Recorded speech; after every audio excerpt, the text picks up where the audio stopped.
What's going on, guys? It's Keith from Black Quarterback Series and Kansas City. They can't keep getting away with stuff like this, bro. They just can't, right? You can't keep getting away with it. You can't keep getting away with it.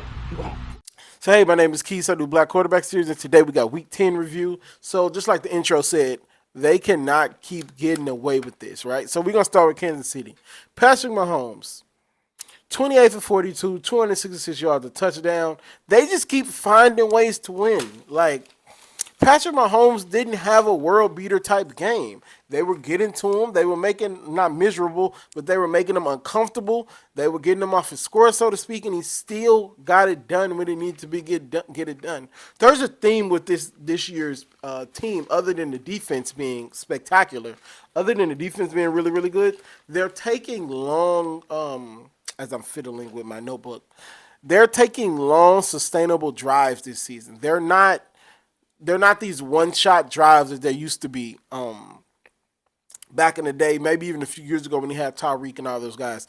They're taking 5-10 minutes off the clock, methodically working their way down the field, running the ball, making great checkdowns. And when you got the best quarterback in the game, he's going to make the throws needed in order to win the game. So I don't know what's going to beat this team. Every single time, and we can call the refs. We can get on the refs about a lot of these wins, right? But at the end of the day, Mahomes and the gang is winning these games, right? The refs didn't cause turnovers. The refs don't cause bad plays. The refs don't cause offsides. You know what I mean? So yes, we can say the refs had a lot to do with these wins or losses, but a lot of this is on the team that they're playing, and they're just out executing these teams. So shout out to Patrick Mahomes. These guys just keep winning. I saw a lot of things floating on Ravens Twitter about them being 17-0 and then losing to the Ravens in the AFC Championship game. That would be spectacular, right? But there's still a lot of football left to play.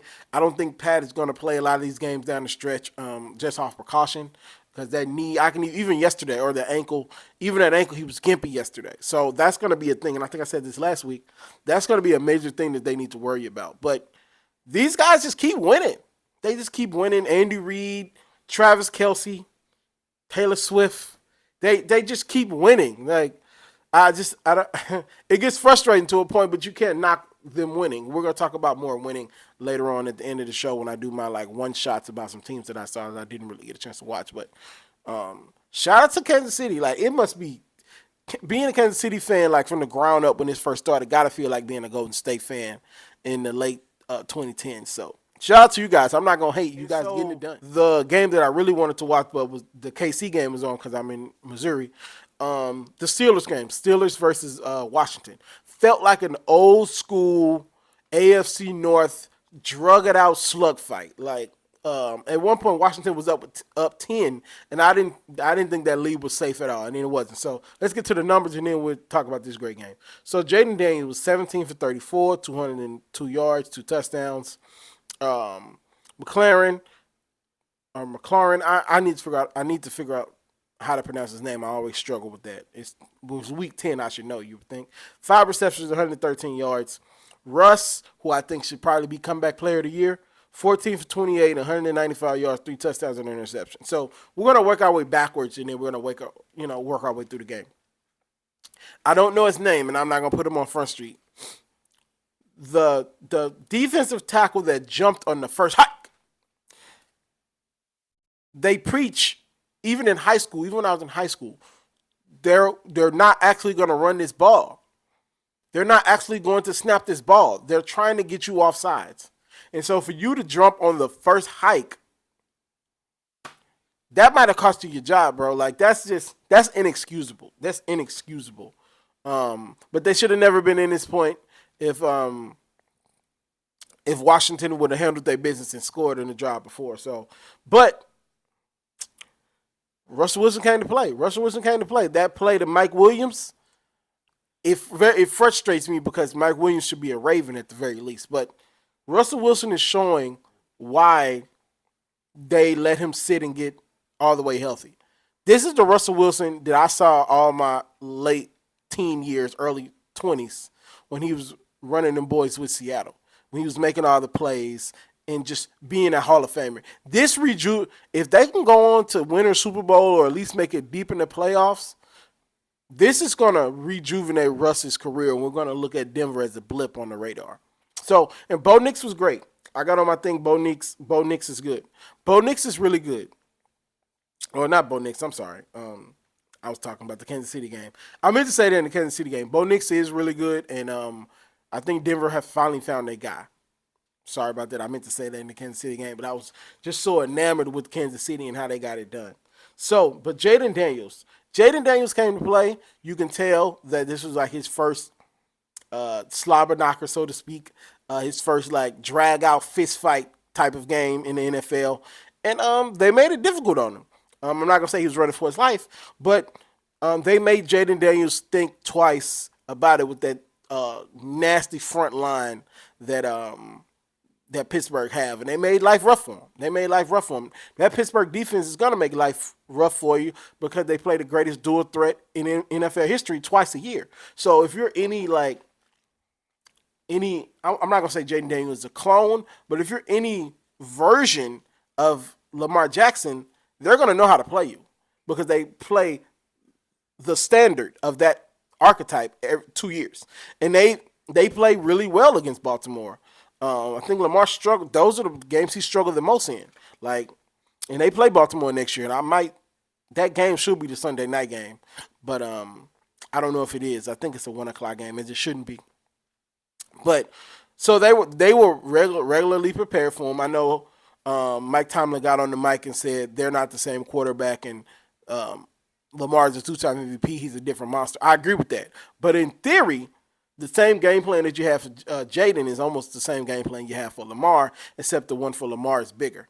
You know what I mean? Lamar's a better runner. He's a better passer. He's 2-time MVP, probably about to be 3. So they were very confident in their way of being able to stop Jaden, and it shows. Like, Jaden didn't have a bad game. Like I said, 17 for 34, 202, 2 touchdowns. He's not a bad game, but this game could have been a lot uglier if the Redskins, if Washington's defense didn't come to play. Washington's defense came to play, which is why it felt like an AFC North game. Like, if they don't muff that punt, if it's an incredible check by the punter. Let's start off. That's an incredible check by the punter that he sees that there's no gunner on that side, and he throws a lob pass that I don't know what number it was. It wasn't 14 because 14 is their guy. I'm forgetting his name right now. 14 is their guy, so it definitely wasn't 14. But it was a team number on that side. Threw a beautiful pass. By NFL standards, you should be able to make this pass, but a perfect lob, and he just dropped it. And then Washington goes in there, scores. I think that if that don't happen and they get that first down, I think the Steelers end up going down and scoring, and it's 14-0, and it gets a little rough. They're not able to run the ball with Eckler and all them boys. So, great game. You learned a lot from both teams. Both of these teams are serious because the other team they playing was serious. So you got to kind of see where they're going and everything. They both have huge divisional matchups next week. I haven't looked forward to a game like this probably since earlier in the season. We got the Commanders and the Eagles. Thursday night football. I'll be here right after the game Thursday. So expect a review like maybe around between 11:30 and midnight, depending on when either quarterback goes to speak to the Thursday night crew. But I will be here covering that game, and I absolutely can't wait to cover. So speaking of the Eagles, so they just keep bludgeoning people, right? Hurts, 14 for 20, 202 yards, 2 touchdowns, and interception. First half was close, but the second half was not close. They outscored Dallas 20-0. A.J. Brown, 5 receptions, 109 yards. Philly in the second half, I'm not going to say they made it look easy, but they took care of their opponent when they were supposed to take care of it. And that was my biggest problem with the Eagles last year. They did not take care of their opponents. They did not take care of their opponents when they needed to take care of their opponents. So I'm just really impressed with the Eagles to where they was early in the season to where they are now. And like I said earlier, injuries, get healthy, get better. So I was proved to be right on that, and I'm happy that the Eagles are playing the way they got to play. But they got to, like I said, with the Commanders, they got a big test. They got a big test on Thursday night, and I'm looking forward to covering it. So We're gonna get to Dallas. Dallas needs to go ahead and rebuild, bro. Dallas is terrible. And like, why didn't they play Trey Lance more? What do you have to lose? Is Trey Lance that bad at football to where you can't play him at garbage time? It's like Bronny. In garbage time, you can play Bronny. Like, shout out to Bronny. Everybody knows I'm a LeBron guy, and I think Bronny will be fine. Bronny is not no Hall of Fame All Star, but I think he'll be decent in the league, right? Just came off too hard, and this came off a heart attack, and people like holding him to a crazy standard, like they wouldn't do what LeBron's doing for his son. But I digress. That's different podcast, right? So why not play Lance? I don't understand why you wouldn't play Trey Lance at any point, and you played him for like 2 run plays and then you took him out. So I don't know. You might want to tank for Shador. I saw the First Take crew talking about that on Monday. Why not tank for Shador? I think Shador would love to play there. I think Deion would let him play there, But this team is not going to win till Jerry Jones gets the F out the way. They're not going to win anything until Jerry Jones gets out the way. Jerry Jones doing podcasts. They're interviewing him like he was on the field. Like, this team is not going to, you're not Al Davis, Jerry. You're not Al Davis. Rest in peace to the great owner. You're not Al Davis. Stop trying to be Al Davis, and it's not the 60s and the 70s. Get out the way and let your team be your football team and just coach and just be an owner. I just don't understand it, but they're not going to do anything until Jerry don't want to be the center of attention. So, but that's really all I got for them. So, a couple quick hits. Cam Ward, Shador, Travis Hunter,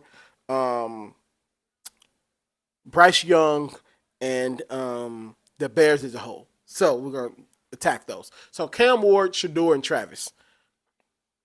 I don't think Cam Ward is going to win the Heisman anymore. I think them losing when they lost. Camera died. Sorry about that. So Cam Ward, they have been in a lot of dogfights and they should have lost already. I can't remember what team, but the overturn that turned that into a touchdown when it really should have been an interception. Like, Cam Ward has been living on faith all season, right? And so he played well. Don't get me wrong. He played well in the second half, but that Miami team, and I'm not a college expert by any state. I'm just watching the game and going off what I know. I watch Joe clap for that. Like, he's the college guy for me. So, but I think that loss really like sealed up him not winning the Heisman, especially if Shador or Travis goes on to the college football playoff. I think both of these teams will make the college football playoff because I think Miami will win the ACC. Yeah, I think that's the ACC. I'm like, take what I'm saying about college with a grain of salt. It's just my opinions from last week. ACC, I think they'll win the ACC, and they'll get the automatic bid in the college football playoff. But if Shador and Travis haven't lost in like a few months, like, shout out to Deion. I give Deion stuff for leaving HBCU, but he coaches some football. Like I say on Facebook all the time. You can say what you want about Deion and he did this and he shouldn't have left and he just left them high and dry and blah blah blah. But the man is coaching some football right now. You got to give him credit for that. I didn't even know Colorado. I didn't even know where Colorado was. Like, I didn't even know where Colorado football was until he got there, right? And now he's one of the best programs in the country. So shout out to him for that. Took a 4-win team and made them bowl eligible. If they lose the rest of their games and they make a bowl, it's still a successful season. But they got their eyes on the Big 12 championship. If they get to the Big 12 championship, that's going to be crazy. We're going to do all the guys. We're going to do reviews for the college football playoff games. All the ones that matter, the one with Cam Ward, the one with Shador, and any other ones that I find interesting. So we're definitely going to review all those games. So Travis Hunter probably is going to be the Heisman Trophy winner if they keep winning. The dude is playing phenomenal. The dude is 99 on both sides of the ball. Like, that's absolutely ridiculous. Bro's playing 99 on both sides of the ball. Like, dude scored a touchdown and then make the game winning turnover. Like, that's something out of a movie. Like, you can't craft a better player than what Travis Hunter is doing right now. So I just want to shout out my college guys. I know I don't get a chance to do college, but I had a chance to sit and watch college football this Saturday, and I wanted to shout out them guys. And so to finish it, Bryce Young, and Caleb Williams. So we're gonna go up the good, we'll go up the bad. Shout out to Bryce Young. Haven't had a chance to sit and watch his games because when they played in the morning and two, they're terrible. But they've won the last 2 games. Bryce Young has looked decent. He looked decent.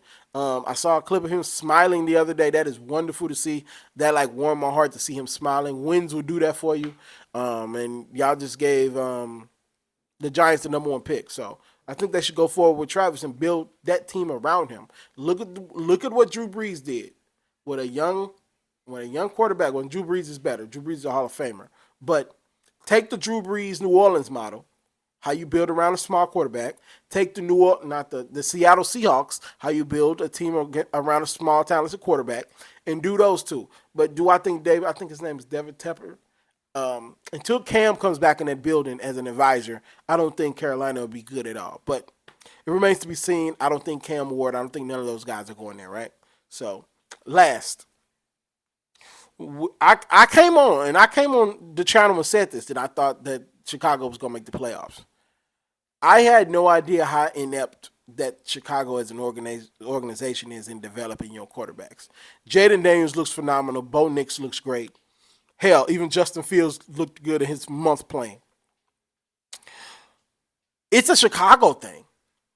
I think we've come to terms that it's a Chicago thing.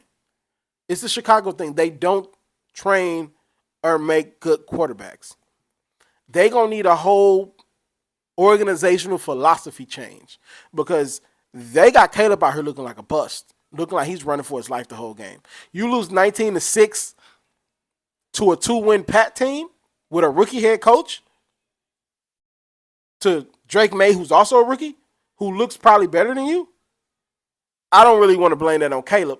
Now, Caleb has some emotional maturing he has to do, but like, it's hard to do that when you're running for your life. You can build out the receivers. You can have the best receivers out there. You can have Jerry Rice, Marvin Harrison. You can have all these receivers out there. But it don't matter if you can't give them the ball. It's like what I talked about with CJ. CJ is doing what he's supposed to do. That link to that game is going to be in the description. It was a standalone game, so I reacted to it, so I'm going to leave it at the end. You can build the best team you want to, but if the offensive line is not good, what are we doing here? So let me know what you guys think. We're just barreling through this season. We're going to look up and we're going to be talking about playoff predictions and Super Bowls and all that stuff like that. I'm looking forward to this. And yeah, so I'll talk to you guys tomorrow for the NFC East showdown. And peace. Stay cool out there.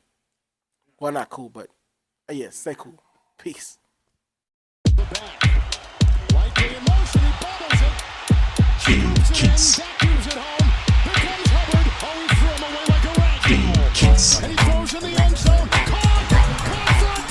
Series. It is Murray on the key beside her. Series. Turn on the afterburners. He's gone. Series. Series. I see you, bro.